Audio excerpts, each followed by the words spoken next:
Hello, everybody. Welcome back to the conversation series. Because creators are businesses. What we do is not simple. Give, the fans everything that they deserve. Being creative is like doing a 5,000 piece puzzle. is something that you can learn and do over and over again. Always be as authentic as I can be.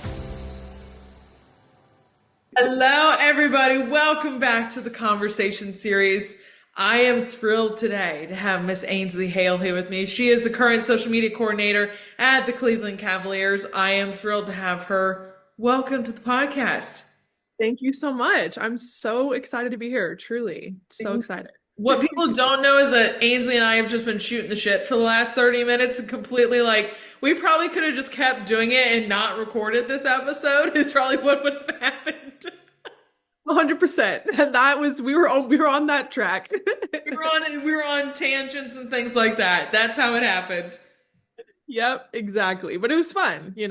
That's what it's for. Yes. Yeah. I want to get into your career and I want to hop into this and because you've transitioned, you're a Texas girl. You went to UT Austin, which I'm so thrilled about.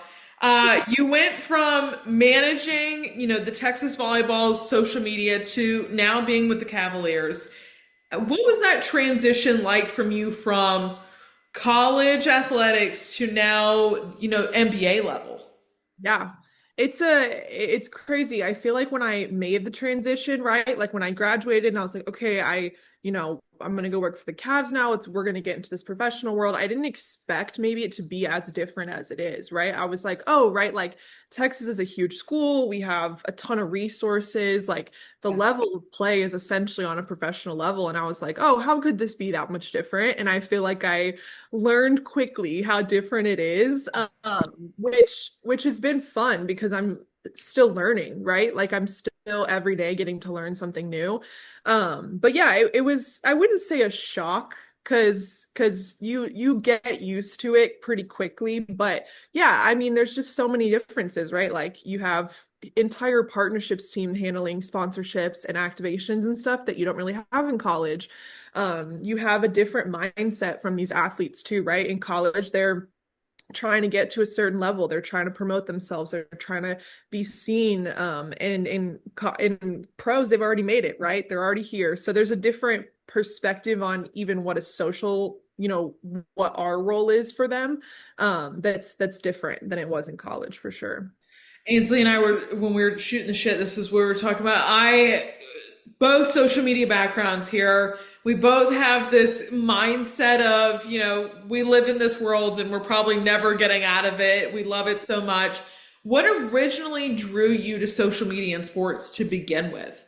That's a great question. I think first it was kind of sports for me was something I grew up with. I always say like my catalyst was really my relationship with my dad is primarily built on sports, right? Like we would travel, we would go to different places, we would stay up till 1 a.m. watching different games. So I've always cherished that part of my relationship with him and in my life. And so I knew sports was something I was extremely interested in.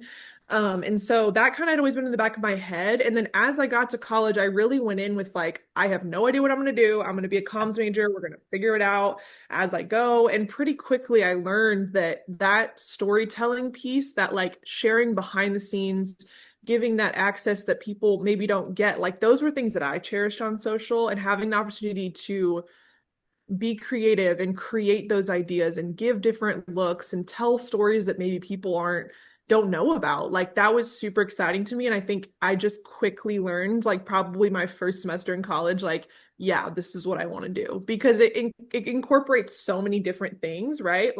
You're not just doing one thing, you're doing everything. So I think that's really what drove me into social specifically, was having that opportunity to touch so many different things that I was interested in, and at the same time, tell really cool stories. So yeah. It's dads and daughters in sports, it's you just hear it so much. That's how my dad played football and baseball. He played, he was a full year sport kind of guy.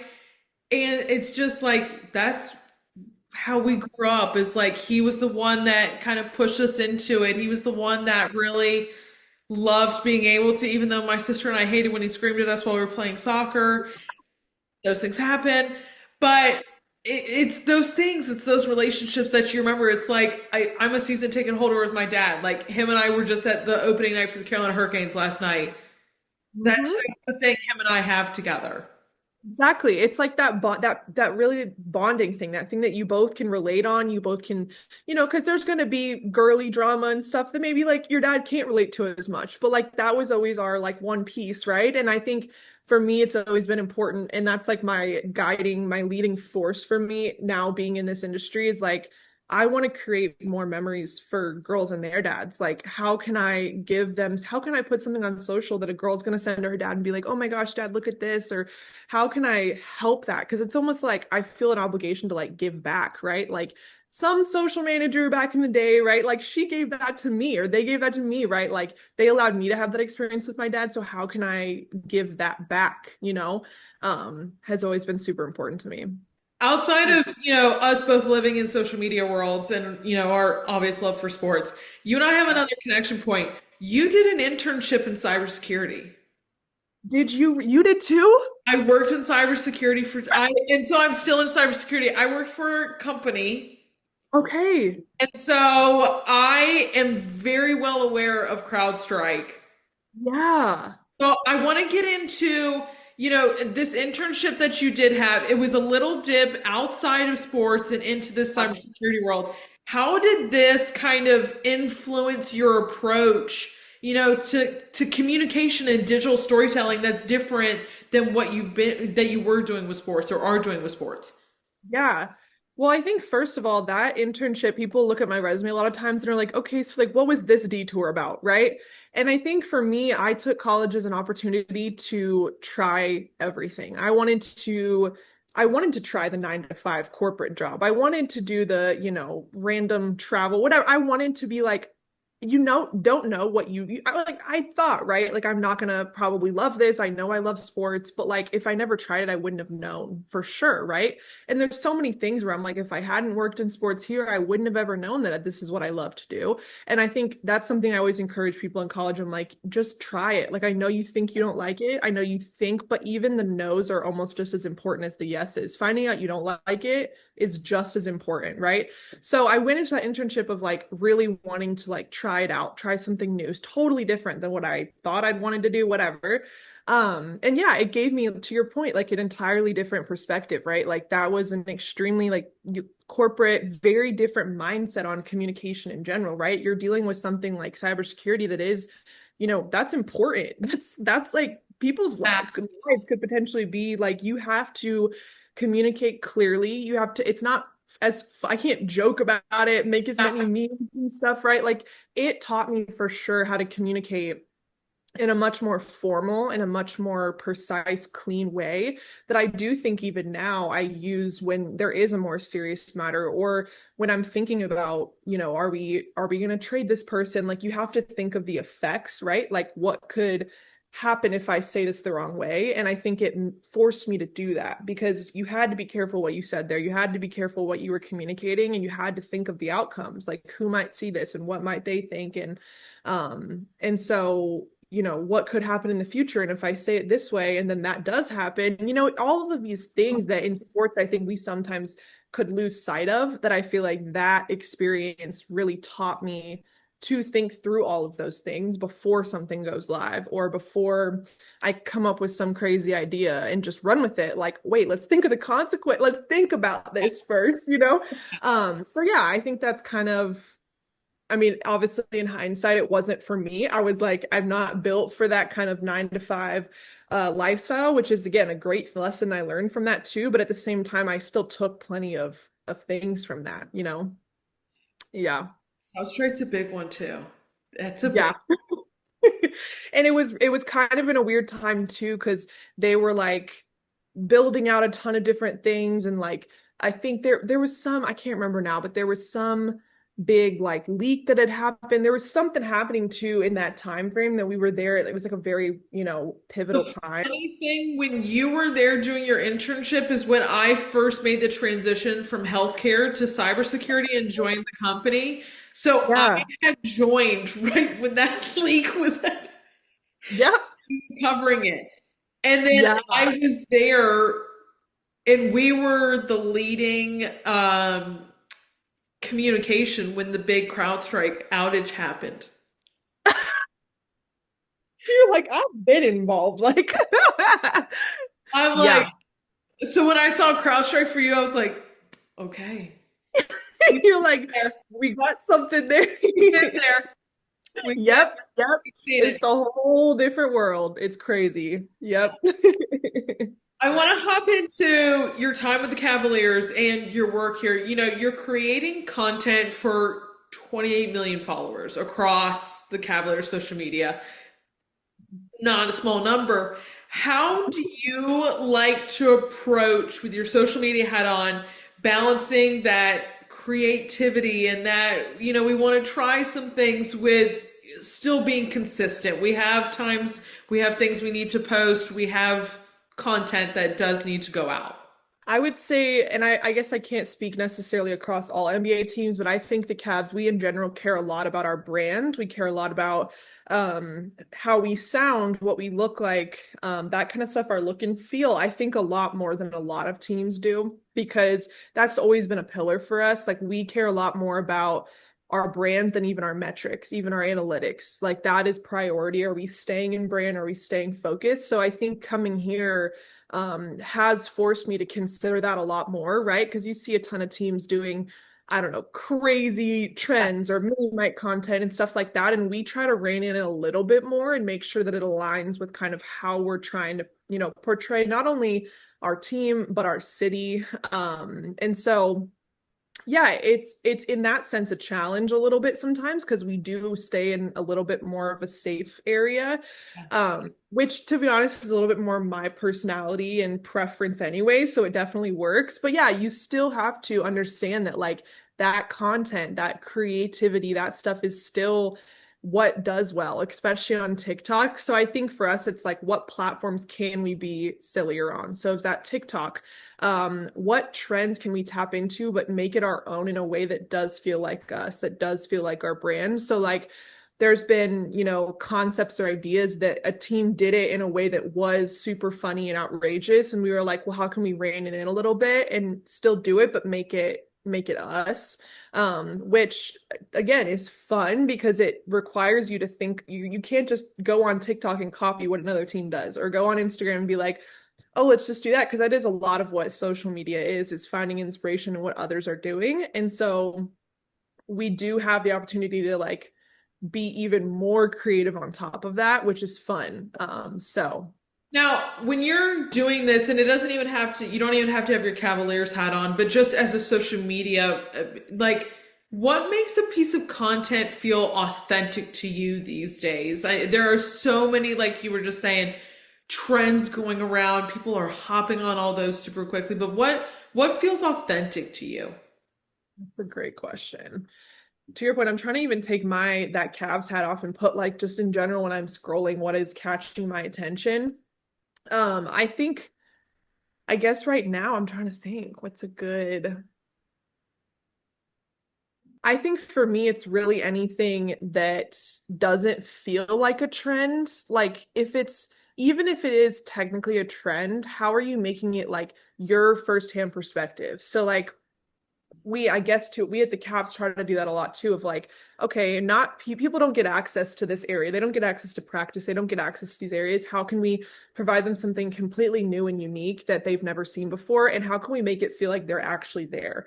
So even when I watch, you know, clean with me vlogs or whatever on TikTok for my Yeah. personal use, I'm like, I want to feel like I'm just hanging out with you. I want to feel like I'm there with you. So even if it's like, yeah, okay, you know, it's a trend to make Get Ready With Me videos, but how does it feel that much more authentic, where I'm like, I feel like I'm there with you. I feel like you're not coming at me like you're this influencer, or even in basketball, you're not coming at me like you're this professional basketball player who, you know, is way above everyone else. It's like, let's make it personable. Let's catch them in a moment where they are just, you know, having fun and doing something casual, and will just give us an answer of something funny. I think that word authenticity, I think, is super important. It's only becoming increasingly more important with you know, the use of AI and stuff like that too, that people are like seeking that out more than I think anything else at this point. Now, we set the stage in the beginning. You know, your time at Tech at UT in Austin, you were part of, running the Texas Volleyball's account. What most people don't know is your time there coincided with a very historic national championship run, which is incredible just to even be part of. What was that experience like behind the scenes, especially running that social media? Yeah. So I think another glimpse behind the curtain of that is how it happened was I had been working for Texas Athletics in their creative department for like a few months, and they didn't really have anyone focused on Texas volleyball social. It was primarily, an SIE or a comms person that was kind of just trying to do something with it, right? Not to their fault at all, because they're essentially were doing double job at that point. And so when I came in, they were like, Ainsley, what are you interested in? What piques your interest? And I was like, well, I love volleyball. Like that's what I played my whole life. That's what I love. And so they kind of were just like, okay, sure, here you go. Like, figure it out. Like, here you go. And so to your point, like we had won a national championship the year before, and like we were on track to potentially at the time, hopefully make another, national championship run. And so I remember like I had never picked up a camera in my life because that's another thing. I did all of our photography too. They literally put me on a bus to Houston and were like, here's a camera, have fun, like figure it out. And I was like, okay, like I guess I'll figure it out. And so it was, I mean, the most insane learning experience of my entire life. And then to your point, like for it to culminate with like a national championship. And I think I kind of reflect back on that season as a huge growth in women's volleyball in general. Because we ended that season, they announced two pro leagues after that season. We were filling an entire NHL arena in Tampa Bay. Like the lines, the crowds, like you would have thought it was an NBA game. You would have thought it was the NBA finals. It was insane. The amount of security we had to have, all these things that like you could not even fathom. So we are on ESPN, we are on ABC, right? Like I'm on the phone with people from ESPN trying to figure it out, whatever, people at Netflix that want to do a document, like all these things. And I'm like, oh my gosh, I don't know what I'm doing, right? And so it was a huge like figure it out. I felt a little bit like I was at that point kind of pioneering what Texas Volleyball Social would even look like, what the voice was going to be, any of that, because it wasn't established before. And so I always credit though, like, we have incredible athletes, and like without them, we wouldn't have made it as far as we did. We wouldn't have had the content, the personalities, anything else. So like I always give them their flowers because it gave me a huge opportunity. It put my work on a stage too, right? Because they were doing so incredible. But yeah, it was an interesting time, that's for sure. What did you learn through that time about kind of the power of women's sports storytelling as you were just hitting about that, like a historic kind of time around women's volleyball and just women's sports in general? Like, what did that experience teach you? Yeah, I mean, I think it showed me the power, right? Like again, filling arenas that don't even fill sometimes for men's professional sports games, and like the amount of crowds and stuff, like you hadn't seen that really before. And I think credit to like, the ESPN, the places that were pouring into that, because I think that just only amplified it, right? You had tons of national media outlets covering the crowds, right? I think there's always a need and a desire and a want for women's sports, except, whether it be media, whether it just, there's not a highlight on it, right? Like, okay, there could have been the same amount of crowds, but no one would have known about it, right? And so I think it showed me the power that they do have and the influence they have. These girls have, I mean, they could post one piece of clothing on their social media and it's going to be sold out, right? Like even as they may not have millions of followers, but there's a loyalty behind it that I don't think you see with every athlete. There's a loyalty behind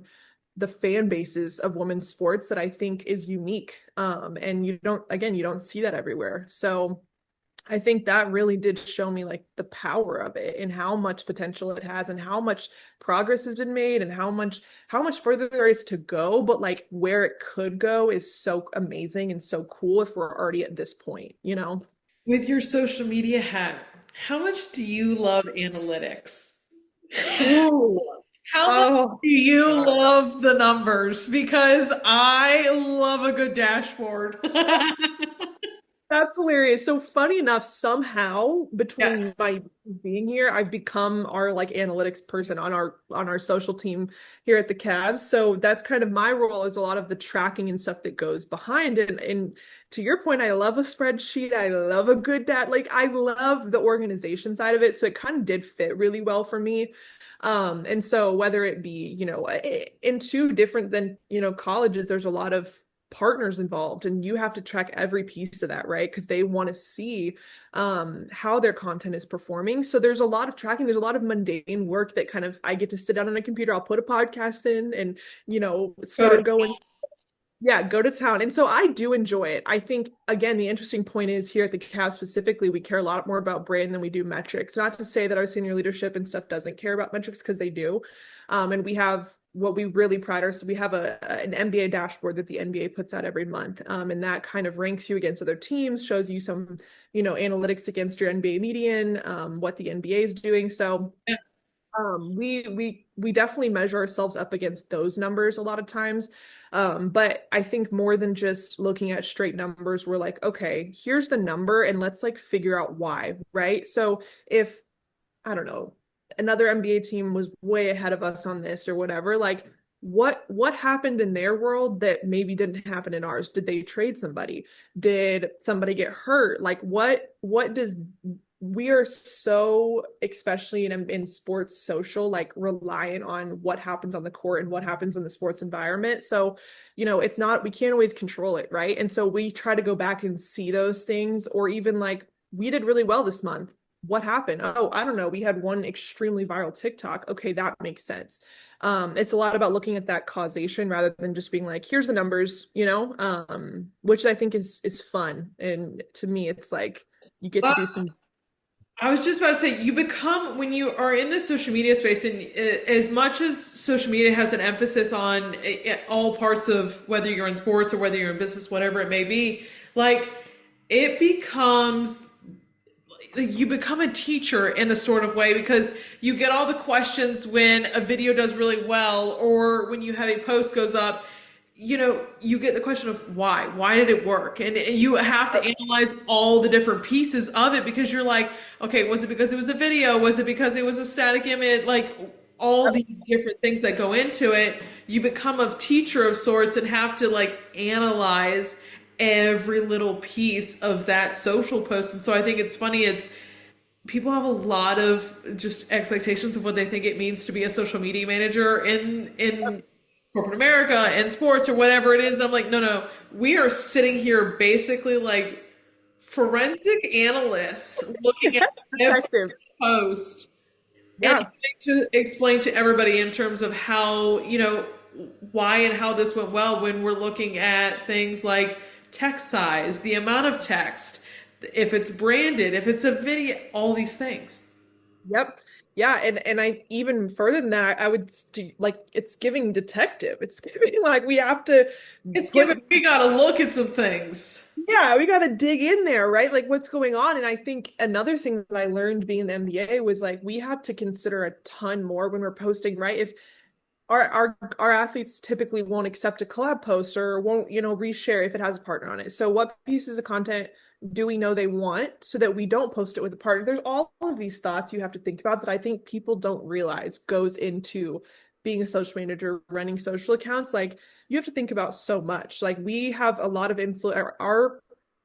Our players are like, we care more about what they think about our social than anybody else, right? We want them to be happy. We want them to feel supported and seen and shared, because it impacts their career too, right? Like whatever we post influences what people think about them, which influences a lot. And so we try to, put ourselves in their shoes a lot of times. So again, it's a ton of like how relational understanding of the world around us that I think, again, people sometimes think we're just posting silly videos or throwing text on a video. Like, no, like there's tons of thought that goes behind every little, the font size, the color, whatever it is, the captions, the emojis. So it's way more analytical than I think, and like way more, precise and intentional than people think. Now, pulling on this thread real quick, of, this interaction with your athletes and really building that trust with them. How do you build that trust? So not in the sense of like collaborating and sharing those posts, but just more of feeling comfortable with, those moments of tiny mics or whatever it may be, sharing those authentic off the court moments. That's a great point. And whenever I talk to people, I always say, like, I would say 80% of my job is relationship building, right? Whether it be players, whether it be coaches, whether it be other team members, whether it be other NBA teams, like that is such a big part of what we do, because without that trust, to your point, we couldn't do mini mic stuff. You can't, maybe you're not allowed in practice because they're afraid that you might record a play or something and post it. There's a huge amount of trust that has to go into it, that they have to trust you. So I think there's a few ways. I think making sure you're around, you're showing face essentially, right? Like being consistent, right? Like not just hiding in your little hermit social hole, right? Like being around, going to practices you maybe don't even have to be at, standing around so like you're a face that they're consistently seeing, because there is a lot of turnover. There's a lot of in and out of a lot of people in their lives, right? There's in arenas full of thousands and thousands of people. So like you have to establish that consistency. And then I think too, like you have to just be a human. Like sometimes you do have to take off that like hat of like, I'm here to work, and you have to just build a relationship. Like, oh, I heard you like this, or oh my gosh, what did you do this weekend? Or, getting to know people. And like, I mean, for me, I have a few Longhorns on our team. So like there's different ways you can kind of build those relationships that I think, to your point, is so important, like so important. Because yeah, it's about making sure that they feel comfortable with you. Like they don't trust. There's a lot of people that want to be in their lives that they shouldn't even trust. You have to show them why they can trust you to be around them, to be capturing content and videos of them, and not like they have to know you're not going to go post something crazy, right? So yeah. Now, what most people might not know about Ainsley, for a short amount of time, you were a guest lecturer at UT. And Yeah. you did it. And I am props to you being in front of college kids and having like teaching them something. Props. Yeah. How does teaching about social media and NIL and all of these things that are going into social like how does that change your own perspective on the industry? Yeah, I think it, first of all, it was an incredible experience. And I'm so grateful, because I think that was something coming out of college that I felt I had been given, like there was so many opportunities and so many amazing things that I learned from people who were guest lecturers, from my professors. And I was like, I know all this information and I want to share it. And so yeah, incredible experience. But I think it forced me to think about it in a different way, because I know all this information. I know how this works. I've been through it. But teaching somebody requires you to really flip it and be like, if I was in their shoes, what would I want to know? If I was in their shoes, if I didn't know anything, how would I need this to be phrased for it to make sense? And so it was a lot of that, of like trying to understand their perspective, even into the NIL stuff. Like there was classes where it was primarily athletes, right? Where they are there to learn about NIL. And that's a huge, I think, topic that I'm passionate about too. But like, how are they viewing it? Because I have my perspective, but what's their perspective, and how can I meet them in the middle and show them? I think is really cool, especially in such a changing environment like social, like the NIL landscape and all these things. So, and then I think to get to that point, it's a lot of asking questions. It's a lot of getting to know what they think about it, getting to know what they care about. I'd always make sure I left plenty of time to be like, okay, like I know I talked, but like, what are your questions? Because that's ultimately what I care about. And every class would be different. Some would have a ton more questions about, the specifics about social. Some would have more questions about the photography, whatever. So, yeah.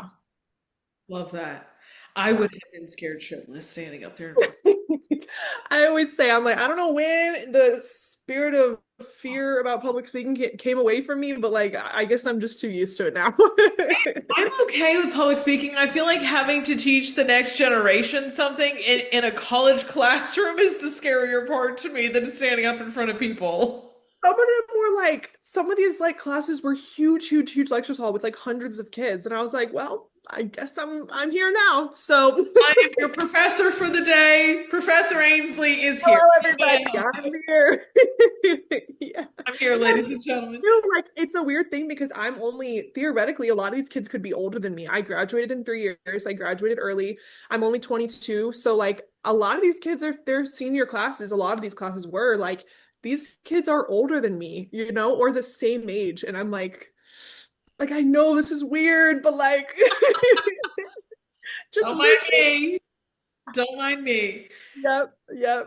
One of my favorite questions to ask my fellow social media managers is today, what do you think are, some skills or qualities that really make a good social media manager today? Mm.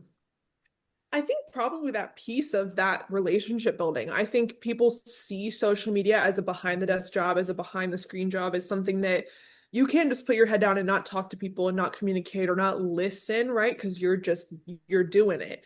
And I think being able to communicate and relate to people and understand, different social dynamics and listen to people and like hear, not only what's happening, but like hear what other people are interested in and hear what people around you think, I think is so important. And I think again, it's a skill. I wouldn't have been like, oh, you need to be able to communicate well, but you do, right? Not even just like communicate in written form in terms of copy or whatever, but like communicate with other people is beyond important. I think especially in the sports industry, but beyond, right? In every because social media isn't just solo now, right? There's a lot of leadership teams that are, have a say in it. They care about what's being posted. You have more eyes on you than you ever have, and you have to be able to understand, okay, I'm going to sit in this meeting and this, senior person is going to sit here and tell me what they want to see on social, and I have to like listen and understand and then also give back realistic understanding of what we can then do with that information. So, yeah, I think it's hugely important. I love that you said the relationship building though, because it's wherever I go in, I'm like, okay, where's my bench of people? Who are my bench of people that are willing to be on camera, are willing to give a quote, are willing to kind of really be active in this sphere?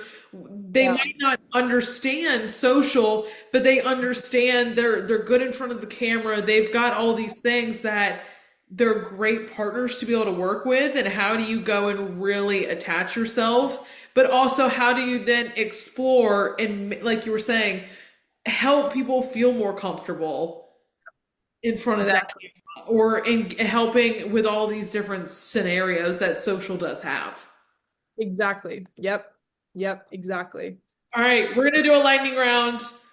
Love it. Speed round. We're gonna rip through some social favorites of Ainsley. Okay. All right, ready. Favorite social media platform right now? Instagram. Okay. Account or creator you check every day? Probably the Los Angeles Chargers. Okay. Most underrated social app that people should try? Ooh, I'm a CapCut girly. I use CapCut every single day, but that's maybe not as hidden, but I love that. I like it. Best social media campaign you've seen lately? Ooh, actually, I guess related to the Chargers, they just did a campaign that was a behind the scenes look. So like what their travel people look like, what their pilot is like. I saw that video too. I like it. I like those videos. I'm obsessed with those videos. So yeah, Love my it. favorite. You answer this one. Favorite editing app or tool? Your CapCut. Go-to format: reels, stories, short form video, carousels. Ooh, I'm low-key a long form person. I love a good long form video. I think it's coming back. I think it's making a comeback. So I'm gonna say that. Be a little different. Meme or trend you wish would go away? Oh, I don't like the trend. We've been talking about this a lot. I don't like the trend where they like say the player's full name, like their full government name. Government name. That one, I don't like that one. A brand that nails social media. It doesn't have to be a sports team, it can be any brand. That's good.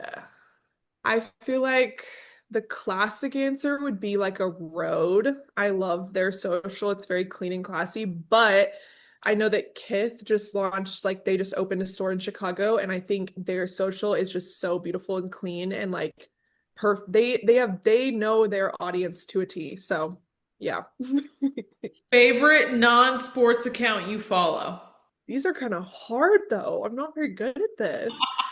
I feel like most of them are sports. Let me look real quick. Hold on, hold on. Really quick. Let's see, like the first thing that comes up on my story. Let's see. There, it's literally all sports. All sports.